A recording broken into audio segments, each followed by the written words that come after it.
अस्सलाम वालेकुम friends, welcome back to my channel Laiba health tips. Viewers, जैसा कि आप सब लोग जानते हैं कि बाल हमारी खूबसूरती में बहुत अहम हिस्सा होता है और हमारे मसरूफ़ ज़िंदगी में इन पर हम सबसे ज़्यादा कम तवज्जो देते हैं। मुंह, हाथ और पूरे जिस्म पर तो मेकअप हो जाता है, पर अफसोस कि मेकअप से बाल लंबे, घने और खूबसूरत नहीं दिखते।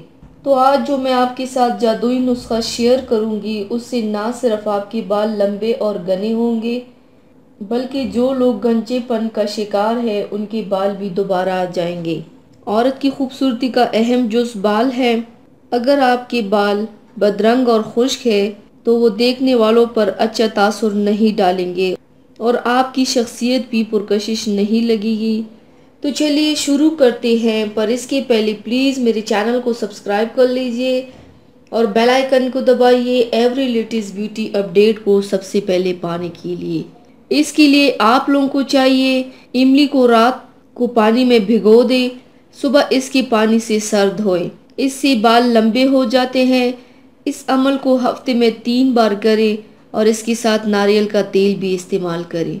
इंशाल्लाह आपके बाल इतने लंबे होंगे कि आप खुद भी यकीन नहीं कर पाएंगे। तो व्यूवर्स, थैंक्स फॉर वॉचिंग। मेरी वीडियो को लाइक और शेयर ज़रूर कीजिएगा। मिलते हैं एक और नई वीडियो में, तब तक के लिए अल्लाह हाफिज़।